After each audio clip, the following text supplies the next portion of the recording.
madam, how are you doing today? Hope you're doing great. Today is a wonderful day for me and my team. So we're taking this chance as an opportunity to present about star topology. Star topology is one of the famous network topology. Thank you for staying tuned, madam. Before presenting, I want to make a small disclaimer. We might make mistakes or error while presenting.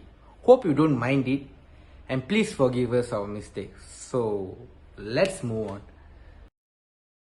So network topology is known as interconnection, and briefly is an interconnection pattern of network elements. Topology are in two different types, which is logical and physical. Logical topology are path of data in order to travel around the network, while physical are mapping hardware configuration. And there's many types of topologies such as star, bus and mesh. They are all not strict. I'm saying that because they all might be combined. But there's one thing which is very unique among them, which is they have different standard for different hardware and they are not interchangeable. So that's all from me for now, and Rashid will be continuing me from here. Thank you, Bupan, for the amazing presentation. Today, I'm going to present what's a star network. A star network is a local area network in which all nodes like personal computers, workstation, and any connected device are directly connected to a common centralized computer that people often refer to as the hub. Therefore, that's why people often refer a star network as a hub and spoke design topology. Every workstation connected to the hub is indirectly connected to each workstation using the hub as intermediary devices. Star networks are typically deployed at the access layer of the enterprise network. The access layer uses a centralized network switch to connect all the endpoints to the rest of the local area network. Unless the interconnect, the endpoint PCs and laptops are the real spoke of the star topology. It can be either consist of wired connections or wireless connections. That's all from me. Amma will continue from here. Thank you, Rashid, for giving me an opportunity to explain about pros and cons of star topology. Right? Yes, alright. No topology is perfect, and the star version has fair share of good and bad points. But I'm gonna talk about the pros first and the cons. The pros is like if one node of connection breaks, the rest of the network remain unaffected. Other computer and their connection can continue working with zero downtime. Also, it's highly scalable. You can add or remove new computers or device without disturbing the whole network. And also, heavy loadings equal to sweats. No sweats. So that means star networks can accommodate many different machines, which means it's possible to create an extensive network. Star networks are safer in the event of cyber attack. Let's say you run a bank with several branches. If one branches or office come under attack, the server will be notified and prevent the second one. One branch goes down, but the others continue running in complete safety. But all things come with a downside, which means, for example, each cable individually connects to the central server, which means you're going to need a lot of cables. And that doesn't come cheap, Although it's worth noting that the upfront cost of cable is a fraction of the cost of downtime for a total system failure.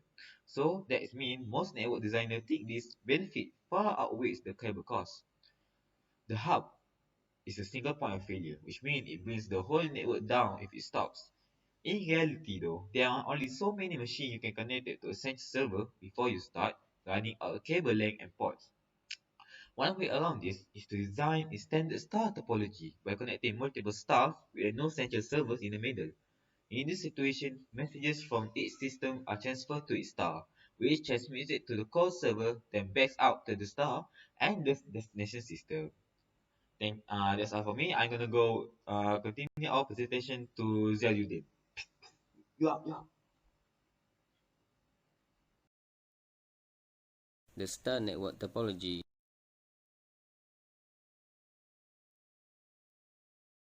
works well if the workstation are deployed randomly throughout the building or the facility. With the hub and spoke design, it is easy to add or remove the workstation as all cabling is pulled and connected to a central hub. From a cabling perspective, if the workstation are reasonably close to the vertex of convex polygon and the system requirements are modest, the ring network topology may serve the intent purpose at a lower cost than a star network topology. If the workstation lie nearly along a straight line, the bus network topology may be best. In star network topology, a cable failure on a single spoke will only affect the spoke endpoint that it linked to a central computer. All the other workstations will continue to function normally, with the exception that will not be able to communicate with the device that resides on the failed spoke. In the other words, the star network topology is powerful from this perspective, as a failure on one spoke does not affect the communication of the other spoke that are in functioning state.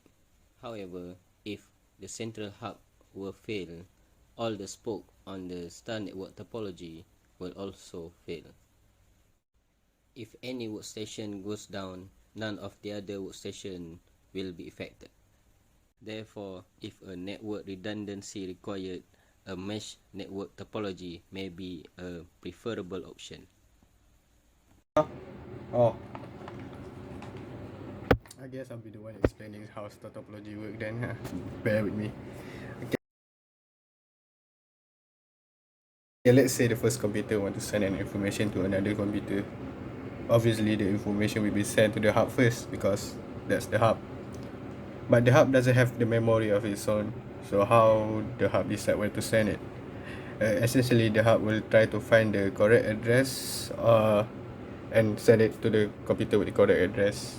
This procedure is called Address Resolution Protocol, or basically ARP for short. It means the hub just trying to find the correct address. It's like postman. They're gonna search the house, gonna check every address of the house and try to find the correct one and send it to them.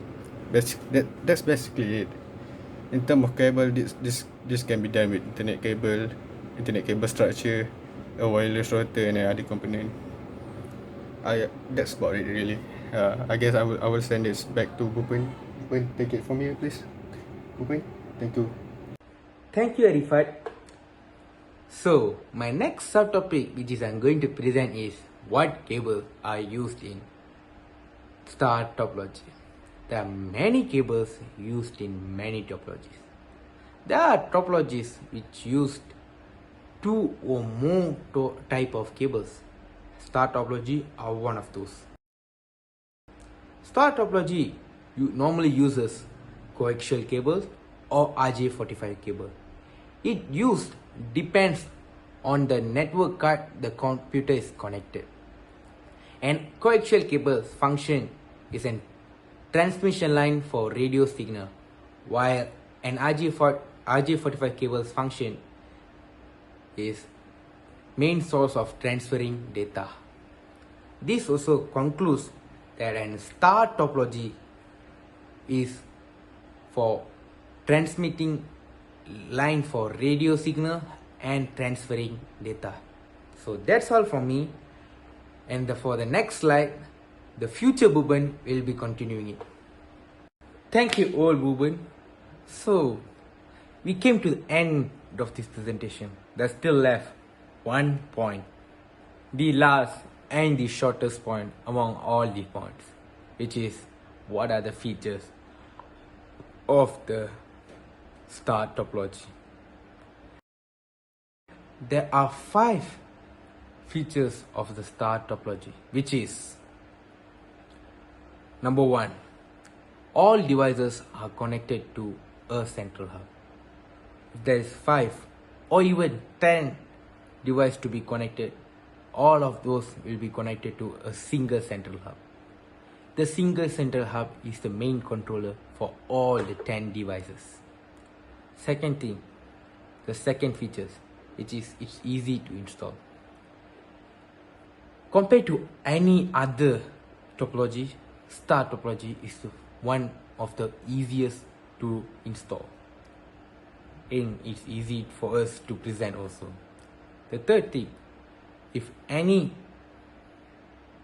device to be added or to be removed, there won't be any network problem for the other device.